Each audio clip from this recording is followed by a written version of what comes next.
Welcome back, Vault Dwellers. Tonight, we drop a bucket deep into a black pit of dread and tears to uncover a horror movie just soaked in death.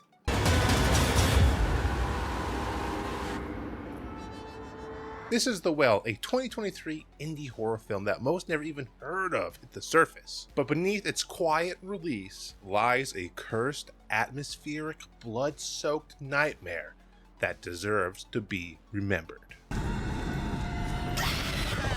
In, well, more ways than one. Monsters, blood, and tons of gore. This is the setup. Directed by Federico Zampaglione, The Well blends Italian horror vibes with folklore horror, all filtered through a modern indie horror lens. We follow Lisa Gray, played by Lauren LaVera, the Scream Queen from the Terrifiers series, which is really great to see her in something other than Terrifier, because I'm a huge fan of hers. Love her in that role. Here, she plays an art restorer from London, who takes a gig at a decaying Italian village to restore an ancient mural. And in doing so, ends up uncovering a long-buried evil that should have stayed drowned. As the evil is being uncovered in this movie, we also follow along 4 other individuals who are captured and locked up, and soon realize there isn't only water at the bottom of that well, but something much more ancient and much more evil. The start of the film, it feels very quiet, almost too quiet. You're not quite sure what is wrong in this town, as the start is a bit of a slower burn. It's just enough to tickle your horror taste buds. But as Lisa digs deeper into the church's artwork, she begins to unearth ancient pagan imagery, stuff scratched out, burned, hidden from the human eye, but waiting to be uncovered. The town priest says nothing. The locals, they do know something, but what is it that they know? And the well, it starts to call to her, flashing images of personal horrors, causing her to go a little bit crazy as she's working on this mural. And one night, the water turns red as something rises from below. And that's when the well flips the switch from a slow burn to a brutal splattercore masterpiece. Twisted corpses, mutilated villagers. Now, this movie doesn't hold back. It goes full throttle down your throat, making you cough up blood. You get eye gouging, limb removal, face melting gore that feels ripped straight out of a Fulci fever dream. A creepy clown guy who makes John Wayne Gacy seem like just a regular good old clown. And in recent years, I do not trust clowns in any horror movie. The Well dives headfirst into Italian folklore horror, and if you're into that stuff like The Wicker Man or one of my absolute favorite, Apostle, it's very reminiscent of those movies. It's about ancient pagan rites, human sacrifice, and something far older than the church buried beneath the village. But what is this old evil?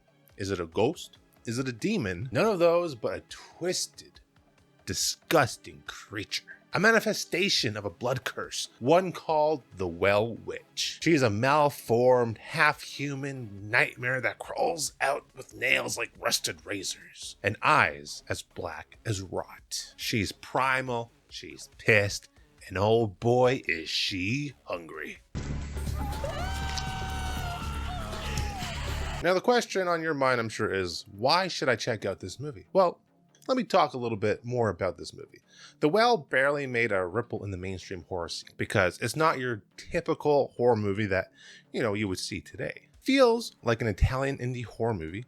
It's dripping with folklore horror, pagan rituals, ancient well creatures, and it's not your typical jump scare or polished ghost story. It's old school, like practical effects, creepy creatures that crawl out straight from hell, and it just feels very handmade, like a portal opened and it stepped right through from the 80s. And there is no CGI blob here at all. Now, my final verdict of this movie, The Well is not perfect. I know I've been talking about it and been praising it a lot, but it is not perfect, okay? It is a B movie.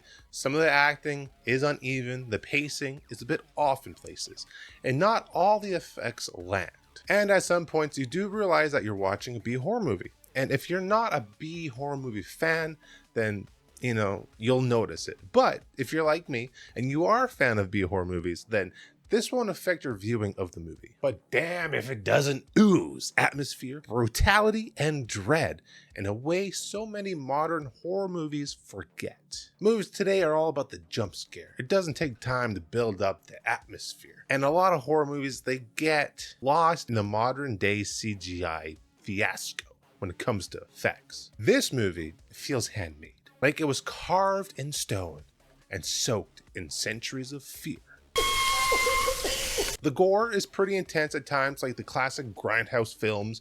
It reminded me a lot of Terrifier in that way as well, where the gore is like ratcheted up right to the top. And if you have an issue with gore, this movie might be a little bit hard to watch. But if that doesn't bother you, then I think this movie is right up your alley. Would I survive the well? Hell no. I'd be the dumb bastard trying to film the fresco for content to post to TikTok or YouTube, trip over a skull and end up getting my face peeled off and offered to the pit as a tasty appetizer. That's my role. So my survival skills are probably 2 out of 10. The only way out of this is to never step foot in the village to begin with. Luckily, I don't know how to restore a painting, so I feel like I'm safe. What about you? Would you survive? Now, they say water remembers, and when you disturb what sleeps below, it always pulls you back down into the well. If you dig horror with folklore, flesh, and old world nightmare fuel, give The Well a shot. You can check it out on Tubi right now. And if you've seen it, drop your thoughts in the pit below. Don't forget to like, sub, and toss a coin into the well to make a wish. Until next time, stay awesome and stay brutal.